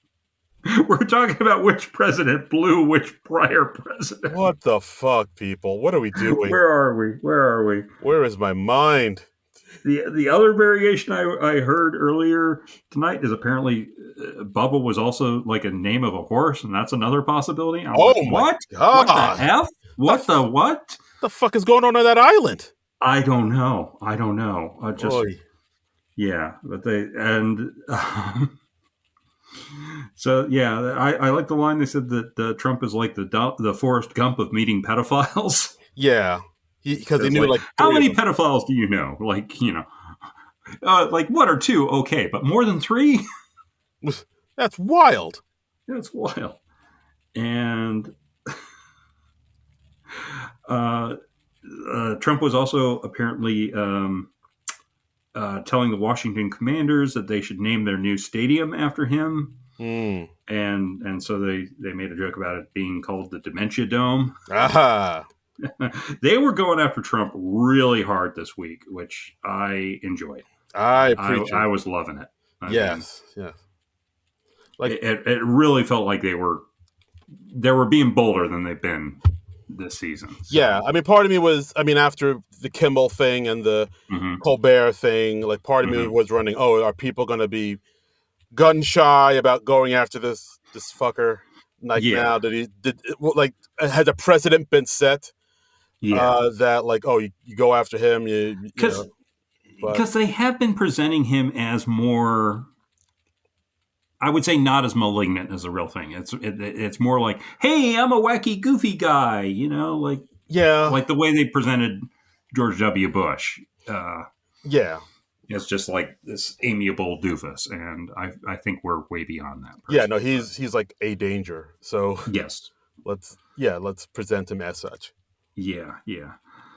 Uh, Um, but pretty good weekend update. Shockingly, no other death segments, no no death correspondence. segments. We did get a good dad joke in there where they talked about how the U.S. Mint has stopped producing new pennies, which doesn't make sense. Heyo. It's a dad joke on a base level, but god damn it, it worked. And Waka waka. yeah, I also enjoyed the Ghislaine Maxwell house joke. Woo, boy. That was, best update of the season. And look, I'm fine with it just being a bunch of solid jokes and no death segment. Yeah, I'm cool with that too. I didn't miss that. Let's mix it up, man. Yeah. If we don't have a death segment that's good enough to be on Weekend Update, let's not do one. Yeah, I'd rather they cut the death segment and give it to a sketch that's stronger. Mm-hmm. Yep. Here. Do you think this next sketch was stronger? This I didn't mind the sketch, but it's not the sketch of the night for me. Okay. So it's the other sketch. The other sketch, yeah. By process of elimination, we kind of know what your sketch of the night is now. Okay, so this is Taken Airport. Yes, this one's written by Mike DeCenzo, Chloe Feynman, Jake Nordwin, Sierra O'Sullivan. Okay, this sketch, I gotta say, seemed a lot more current to me than it actually is. Because, like, how old is the first Taken movie now? Like, about 20 years now at this point? 15, 20 years? The first one? I don't know. Yeah. It's been a minute. I'll look it up now. Taken movie 2008. Wow! 2008. But I didn't get around to seeing the first Taken until very recently. Like, I saw Taken for the first time in the last calendar year. So... Oh, wow. I didn't know that. I don't know. I wasn't really avoiding it. I just never got around to it. So this is the aftermath of Taken. Like, if you haven't seen Taken, Liam Neeson, he's this retired CIA guy. He's got an ex-wife. He's got a daughter. He's kind of estranged from them both. Then his daughter gets kidnapped by sex traffickers while he's in Europe. And then he goes on this... roaring rampage of revenge against alliteration. He rescues her from the sex traffickers. Yeah, it was like the movie that was like a huge hit. It kind of kicked off all these old men kicking ass movies that were kind of it just redefined Liam Neeson's career. He's like an action guy in his 50s, and now he's like 70 something. Now he's making Naked Gun movies. It's great. This was the guy who did Schindler's List. Now he's wild, right? Yeah, now he's like throwing sex traffickers off of bridges. Right, and then he becomes Hannibal in the 18 movie. Life moves pretty fast. Yeah. If you don't stop and kill a few sex traffickers along the way, you might just miss it. So this is like, at the end of that movie, we see him like bringing his daughter back to the airport, and he brings the daughter back to the wife and the new husband and there. And at the end of the Taken movie, he gets his daughter to get like a little lesson from this singer that he was a bodyguard to. Oh, nice. I really think like at the end of the Taken movie, it would be hilarious if like he sets up this private one-on-one session with the daughter and the super famous singer, and his daughter turns out to be a crappy singer. I would have loved that. And like the professional singer is just like, oh, you're just not good at all. Wow, you're bad. You should not do this as a career. Yeah, it ends with her singing like The Rose terribly or something like that. Yeah, just like horribly off key. Some say love. She's just tone deaf. I would love that. I would love that. I would just be like, oh crap! Why did I rescue you from the sex trafficking? Doesn't Doesn't the girl's girlfriend like also get taken, and he like doesn't rescue her at all, right? Doesn't she get killed or something? It's been a while. It's been a minute since I've seen it. I don't quite. It's remember. only been months since I've seen this movie, and I don't quite remember. But I don't think it ends well for his daughter's friend. Oh shit! Yeah, I think Liam Neeson just does not care what happens to the daughter's friend at all. He's like, oh, I hope your dad picks you up. Yeah, exactly. So we got Glen Powell as Liam Neeson. We're in like the scoop net muscle tee, which I don't remember Liam Neeson wearing, but you know, they gotta. I mean, you got Glen Powell. You got to put him in some skimpy clothing. I guess so. And we got Andrew Dismukes as the new husband to Chloe Fineman. And the joke is he's coming a distant second to Brian. So yeah, I mean, this is basically like kind of reminiscent of the that sketch when Jason Momoa last hosted, where Jason Momoa and Chloe Fineman were exes, and Dismukes is a current beau who gets cucked by Momoa. Right? I didn't make that connection, but you're absolutely right. Yeah, yep. Same thing, basically. Same thing. Just Dismukes writing sketches for himself where he gets cucked. Yep. And that also happens in all the Marcella sketches with Domingo. Yeah. What? A lot of Dismukes playing a cuck. What's going on there? You got a fetish there, buddy, Dismukes? Hey, no judgment. We don't want to kink shame here. No, but, you do. But this is a recurring pattern I was not really aware of. But wow, we're seeing a pattern. Yeah, we're seeing a pattern. Everything okay at home? All right. You good, man? And yeah, okay. All right. We're here for you. You can talk to us if you need to. We're your buddies. Go out for a beer. We're here for you. Yeah, talk. We're here. So it kind of hits a lot of the same beats where Dismukes talks to Glen Powell's character, saying, "Oh, they broke up because the relationship was too physical," and how every conversation they had, they would end up with their clothes on the floor. And then Dismukes says, "Well, I don't leave clothes on the floor. I put them in the hamper." Right. And he just fold his arms, self-satisfied look on his face. Yeah, and we get Glen Powell taking the jacket off and showing off the guns, and then Dismukes taking his shirt off, and we get a nice compare and contrast between Hollywood action star and late night sketch comedy actor. Yes, yes, writer too. Yeah, the contrast is startling. I will say that. Yeah, it's night and day. Yeah. Then we have Marcelo. But to just be absolutely clear, we are #Team Dismukes here. Yes, for sure, forever. Yeah. We're on the Dismuke squad. Yes. And then Marcelo comes in the scene as the daughter's boyfriend, handed her a bag. Dismukes mistakes him for one of the sex traffickers, so he tries to tackle him, but then Marcelo sort of throws him to the ground. Then Dismukes takes this really huge pratfoil and like breaks a sign. Like I didn't know if that was not want to do that with my shirt off, man. Yeah, like part of me was like, was that on purpose? Because if you look at it, Marcelo kind of winces a bit once he falls down, and he goes like, "Oh shit!" Like I was just like, okay, he has taken a dive. Is there like a cushion off stage that we are not seeing, like a pad or something? I just hope for Dismukes' sake there was. Yeah, gotta protect those nips. Exactly. Protect those comedy nips. That's right. And also Marcelo playing a character with a Hispanic accent, so brave, wow. so brave, so bold, so brave. That's not something we've seen from Marcelo before. We're really seeing every color of the rainbow from Marcelo. He's using all the crayons in that Crayola box.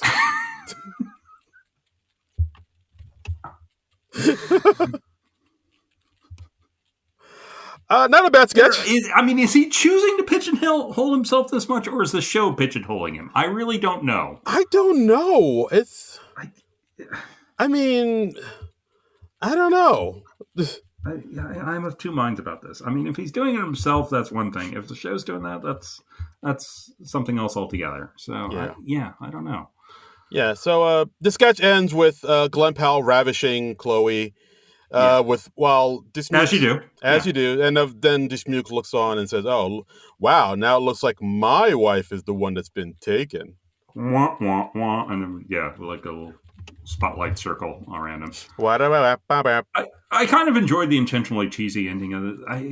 But I was so on this sketch in general. Yeah. I mean, yeah, not Marcelo. Dismukes, I thought did a good performance. He always kind of gives us all. Yeah. But yeah, for the most part, it's. But why now? Yeah, a lot of it felt kind of familiar. A lot of the same Yeah. beats, but I still got a kick out of it. Mm-hmm. So now let's go to the final sketch of the night. The one I feel like might be my sketch of the night. It's a little film called Haircut, written by Allison Gates, Ali Levitan, Ashley Padilla, Kent Sublette. Wow. So we got a group of friends. They're gathering. They're having a little Friendsgiving. We got Bowen, Glen, Powell, Sarah, and Ben. And they're like, oh, hey, our fifth friend, our last friend, she's off getting a haircut. And, I'm sure she'll come in. There'll be nothing unusual about the haircut at all. And we'll have an uneventful meal together. How you do. And Ashley Padilla comes in. She's got a very bad haircut with shaved sides. And, it's very stark. It's almost like a bob itself, except for the shaved sides. Almost, yeah. A lot of wigs happening. A lot of wig work this episode. Big wig work. Big week for the wig department at SNL. I mean, I suppose every SNL is a big week for the wig department. I mean, they have a lot of work to do. I mean, most every sketch somebody's wearing a wig. A lot of wig work. But yeah, So I mean, for this sketch, look, I will admit the premise is very thin. It's it's very simple. Yeah. A woman. It is almost transparent. Almost transparent. But I can see right through it. Yeah, it's like as soon as you see her come out with a bad haircut, you're like, all right, so that's what the sketch is about, and there's no real escalation. Right. But I feel like Padilla's performance puts it over. Yeah, I'm going to disagree with you a little bit there. I think there was a little escalation. I think her performance was spectacular. I'm not disagreeing with you in a big way, and I'm not. Yeah, I'm not like I hated this sketch, but I do think it had some escalation. I liked how she pretends she likes it at first, and then she starts crying. When Mikey comes in as the waiter, and he immediately reflexively screams, "I hate it!" when he sees her haircut. Yeah, I actually laughed out loud at that. It was, it was just such an abrupt reaction where he just goes, "I hate it!" Yeah, and it just out of nowhere, then he just covers his mouth, realizes what he does. Yeah, he's like, I'll get you a new waiter. and they're like, so, and apparently the hairdresser she went to is like this big celebrity hairdresser who cuts the hair of a lot of celebrities. And they're like, what did you tell him you wanted? She's like, a trim. and then we find out she also has a square cut into the back of her hair. The skin square. Yeah. And her sister's wedding is tomorrow, and she's the maid of honor. Yeah, all right, so there is some escalation, but I really feel like Padilla put this over pretty well, because she does a lot of things in this sketch that I really enjoyed, like the way she kind of plays with silence and is able to get laughter out of that, because when she enters a scene, when she comes to the restaurant, we see she doesn't go directly to the table with her friend. She kind of waits a beat and tries to kind of muster up the courage and gather herself to face her friends with this haircut that she knows is horrible. And you see her just kind of being like, all right, here we go. Just doing little things like that, I thought. Yeah, nice subtlety. Yeah, very subtle. And the fact that the way her voice goes up whenever she's trying to convince herself of something that she doesn't believe. It's like, I like it. Little things like that, I thought were pretty great. It's a great performance, and seeing her be such a breakout performer this season. I mean, that's been the big joy of this season so far for me. She is killing it, and I really, I think I've said this before, but I don't think she would be getting the opportunity she's getting now if say Heidi and Ego were still with the show. No, I agree. I think, I mean, and I'm not saying this as anything against Heidi and Ego. I think they both had wonderful runs on the show, but I think it is it's like that line from Annie Hall, a relationship is like a shark. It has to keep moving or it dies. Right. So SNL is kind of the same thing. Yeah, for sure. As much as I love Ego, as much as I love Heidi, them both leaving definitely left a hole It opened up some opportunities. Yes, for sure. For the new people to come in, and Ashley Padilla is just kicking ass and taking names. Yeah, and like I mean, she's not even in the main cast, and like I truly feel like they should. I know they always wait like 2 years before they graduate somebody to the main cast. I feel like this is an exception. They need to like expedite this and put her in at least by January. I don't see why they couldn't do that. I agree, which makes me think that Lauren is probably going to fire her at the end of the season. God! Don't even put that out there, John. Look, if he can do it to Chloe Trost. Yeah, I mean, the only thing I'm still salty about that. Yeah, as you should be, be. But like the only. But hey, she's got a new YouTube show now, so. Yeah, for sure. But the only thing that makes me think that he won't do that is because it's not just us that see how good Ashley is. Like, she's getting features in magazines and stuff. Yeah, like somebody in Vanity Fair did a write-up, and like online, like there is a lot of people really like her. Like, there's a buzz. There's a buzz, people. There's a buzz. We're in the Padilla-sance. Yes, Padilla-sance. Hashtag Padilla-sance. Yeah. So I think that's why I think I'll say this is my sketch of the night, just because like she gives like such a great performance. We get to see more of what she can do. Mikey Day's I hate it outburst did give me a big laugh. I think what takes it down a notch or two for me is I feel like it had a weak ending. I mean, the kicker was just like Keenan had the same square in the back of his head, right? Yeah, and then they get they all together say, we like it, like right to the camera. I feel like that was just too weak of an ending for the sketch. I feel like with a stronger ending, this could have been even better. Fair enough. I thought it was like... I know that's a radical take. Like, with a better ending, this would be a better sketch, but... Hot take. I thought it was cute enough. I thought, all right, that's adorable. I'll allow it. And so that's the episode. Pretty solid episode, I would say. I would agree. That's the phrasing I would use, too. Kind of unusual during the Good Nights. Glen Powell doesn't thank Will Forte by name, even though Will Forte is standing right next to him. Dude, that was so weird. That was weird, right? It was. I was like, come on. He thanks Mitch, the UPS guy, and not that he shouldn't, but Will Forte is like 2 feet to your right. What's going on there, Glen Powell? He points over Will Forte to point at Mitch. Yeah. The fuck is that about? Was he just lumping Will Forte in with the cast? I don't know. Yeah, because like he's not here. Will's not here every day or every Saturday. Yeah, maybe it's like because that's the SNL he grew up on. He just thinks of Will as part of the cast still. I don't know. That was odd to me because usually when a beloved cast member, ex-cast member, comes back and does a cameo in the show, you give him a special shout out during the Good Nights. Yeah. Come on. That sticks in my craw a little bit. But also, Bowen Yang was wearing a really cool SNL shirt that said Saturday Night on the back. And I was like, ooh, I want that. Ooh, I wonder what I could get that. I can get that. Yeah, I don't know. SNL store? Like a specialty made. I don't know if that's at the NBC Universal store or what. I'll have to do some research. Let me ask you this. Where do you think is the coolest place to hang out during the Good Nights? Oh, interesting. Which corner of the stage looks the most fun? Because I have my theory on this. I'm going to say back left. With who? Who's there? Who's there in the back left? I mean, Bowen's usually back there. Yeah. I mean, actually, Bowen and Sarah, that's where it's at, baby. That's true. Or, I mean, and I know they can't do this. The true answer, of course, would be right next to my man Lenny playing on that sax. Well, that would be cool too. Yeah, that would be cool. But I think if you're on that stage with the cast, where the back corner with Bowen and Sarah, that's the place to be, man. Because they are always camped out in that spot, and they seem to be having the best time. That feels. Yeah, if you can't go into the band and hang out with them, the second best place would be with Bowen and Sarah for sure. I want to hang out with them. Second choice would probably be hanging out with Dismukes and James Austin Johnson. I think that would be fun, because they're two glorious weirdos. Yes. So yeah, there are people. Actually, I feel like James and Andrew would probably accept me more than Bowen and Sarah would. I feel like I'm not quite cool enough to hang with Bowen and Sarah. You'd have to come in with a bob. I would. I would need a bob. You need to bob it.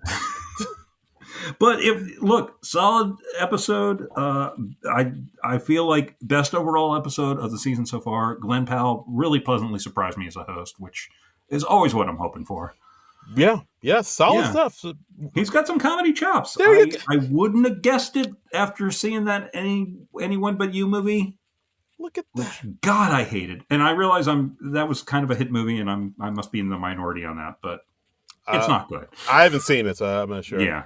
But, I mean, this speaks to the power of Glenn. Like, he won you over. That's fantastic. He did. His charms worked on me, goddammit. Okay. Well, let's see. But let's go to Blue Sky. See, he won over our all of our fans, our listeners on the Blue Skies. All right. Yes.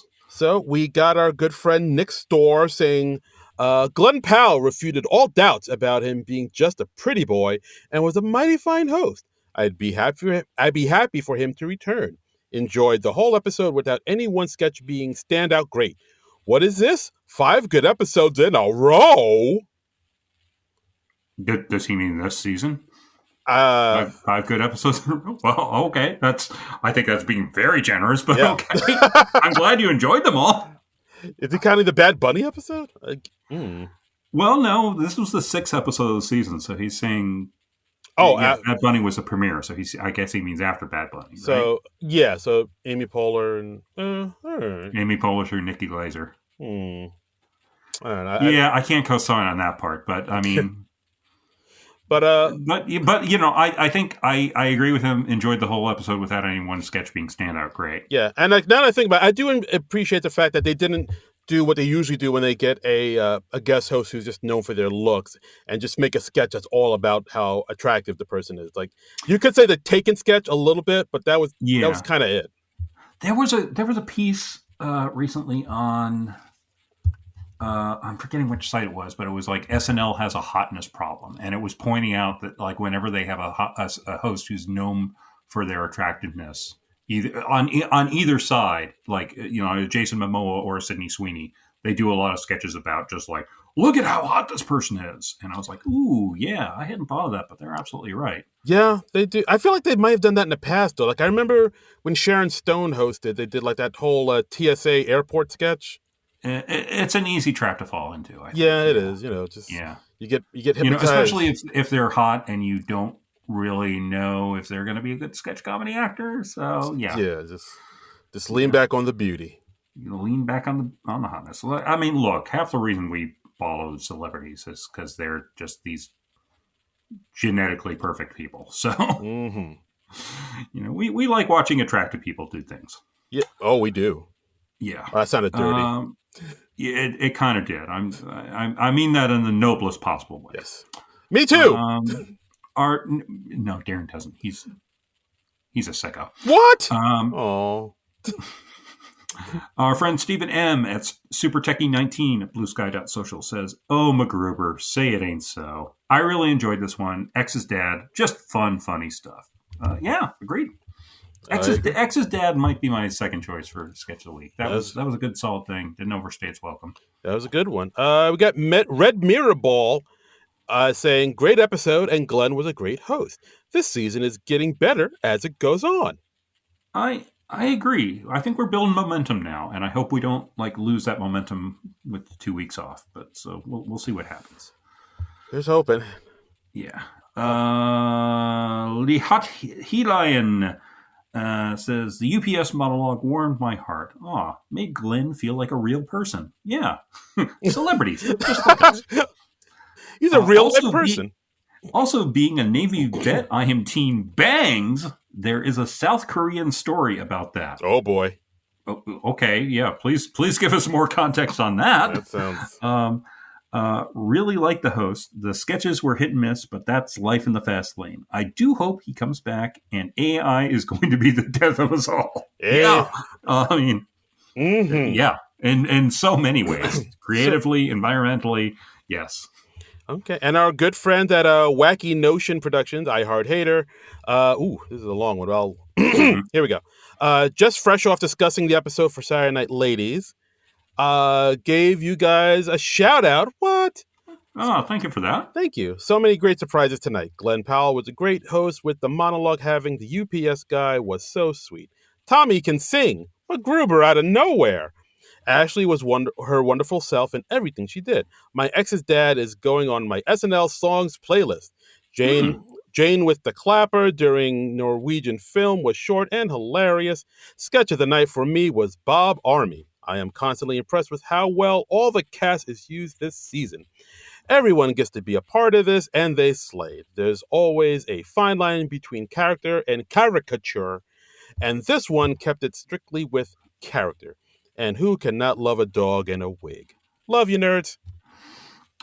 I mean, yeah, I do love dogs showing up on SNL, and we haven't had as much of that since Cecily Strong left the cast. So yes, pro dog on SNL. Yes. More dogs. Yes. I haven't thought of doing an SNL songs playlist. That's not a bad idea. Maybe I should think about what I would put on my SNL songs playlist. I mean, it'll just be the MacGruber theme song on repeat for me.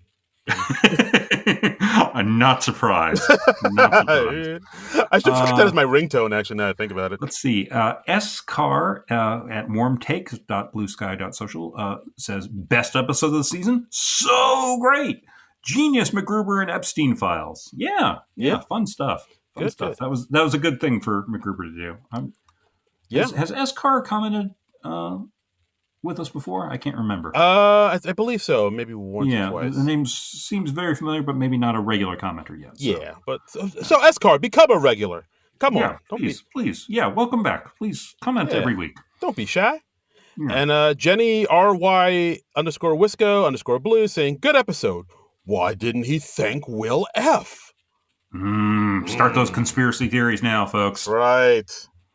And then we have Tom Matson, who says, yes, the cold open was funny, but the rest of the show was top 5 worst shows ever. What? In fact, if you take out the Nikki Glaser episode, this is the worst season ever. What? Oh, excuse me. I got the emphasis wrong. This is the worst season ever. And then hashtag Lorne Michaels resign, hashtag cancel SNL, hashtag SNL. Wow. Tom coming in hot. That is a hot take, probably an incorrect take as well. I thought this was, one of the better episodes of the season. I certainly wouldn't put this in my top 5 worst shows ever. Yeah, have you not seen the Elon Musk episode? Yeah, I mean, I wish to God I hadn't seen the Elon Musk episode. Goof. And yeah. All right. Well, I mean, you're entitled to your opinion, but I disagree. Yeah. Respectfully disagrey. Respectfully.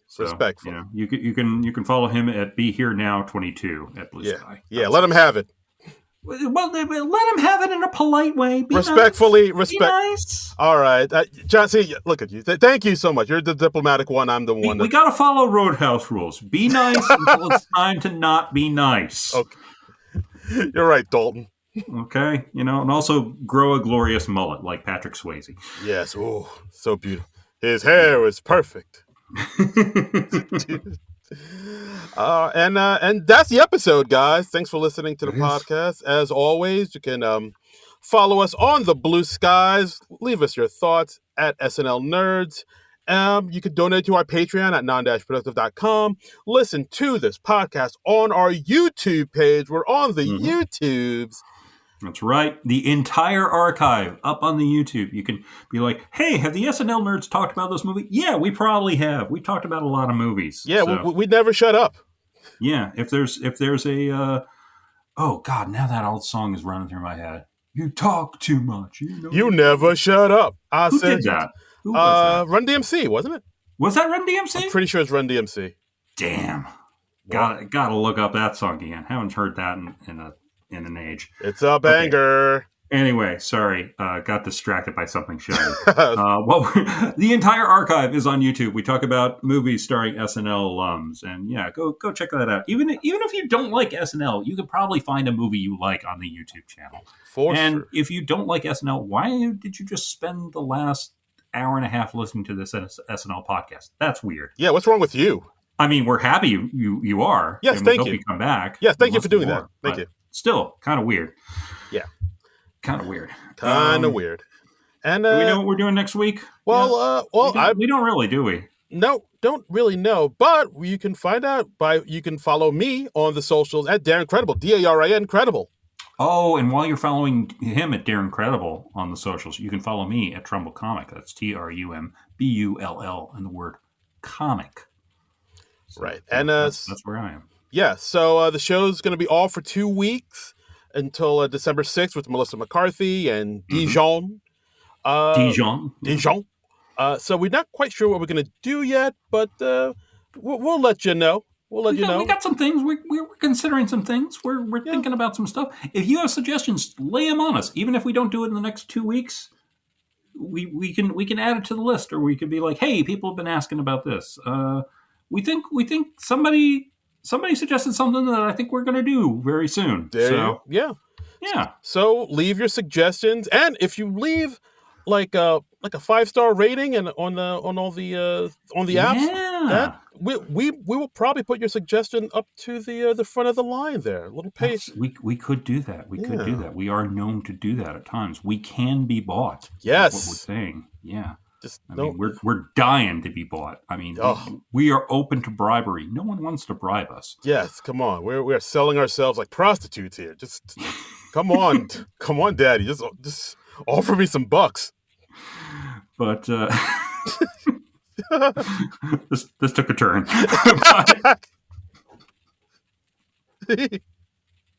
We support all sex workers, and we celebrate what you do. Yeah. Yes, absolutely. Here. Yeah. But yeah, please rate and review. We always appreciate that. And if you give us a nice review, we'll read that on the show. And if you give us a bad review, at least make it funny. Yeah, exactly. How about that, right? Don't be like, oh, they suck and yeah. Hate us in an amusing way. That's all we ask. Yeah. So we'll be back next week. We'll be talking about some SNL movie or some SNL project starring an SNL alum. Join us to find out what that is. Follow us on the Blue Sky to find out what that is. We'll announce it beforehand. Yeah. So, but until then, nerds out! This has been a non-productive media presentation. Executive producer, Frank Hablawi. This program and many others like it on the Non-Productive Network is distributed under a Creative Commons Attribution Non-Commercial No Derivatives license. Please share it, but ask before trying to change it or sell it. For more information, visit non-productive.com.